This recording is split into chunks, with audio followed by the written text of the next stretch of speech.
Hello! Welcome to my channel. Huwag kalilimutan mag-subscribe, mag-likes at mag-share sa aking mga videos. Ang pag-uusapan natin ngayon ay sa pag-resign ni Pulcom Commissioner Leonardo. Abay dapat lang kayong mga tiwaling taga-gobyerno magsipag-resign na lang kayo. Total wala naman kayong mga silbi. Sumusweldo kayo wala naman kayong ginagawa. Nagpapakasarap kayo sa buhay, pakuya-kuya-koy lang kayo sumasahod kayo ng milyon-milyon wala naman kayong mga ginagawa. Diyan sa Napulcom, PNP, mga walang kwenta yan. Kapag may idinimande kang mga criminal na mga pulis ay kakampihan pa nila ang mga criminal. Kasi nalalagyan sila. Instead na tulungan ang mga biktima, ang biktima pa ang kanilang tinatakot. Wala nang hustisya tayong mga mahihirap. Kasi mismong mga dispensers of justice sila ang nagpo-protekta sa mga criminal.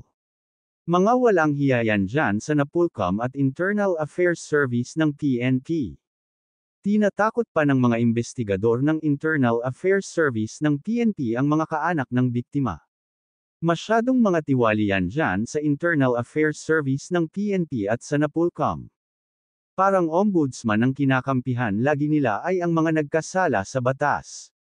Ikaw na biktima ay bibiktimahin pa ng mga tiwaling taga Napulcom. Mayroon nga dyan dating commissioner babae siya, kinakampihan pa niya palagi ang mga criminal na mga pulis, inaabswelto niya. Mga bastos pa mga staff ng commissioner na yan. Pero ang karma dadapo yan sa inyong mga korap kayo. Ayon sa balita nagbitiw sa kanyang pwesto si National Police Commission Napulcom Commissioner Edelberto Leonardo matapos na ito ay ma-cite in contempt ng House Quad Committee dahil sa umano'y pagsisinungaling. Kinumpirma ni Napulcom Vice Chairperson Alberto Bernardo sa harap ng mga mambabatas ang pagbibitiw ni Leonardo. Hindi naman binanggit nito kung mahaharap ba sa administrative case si Leonardo.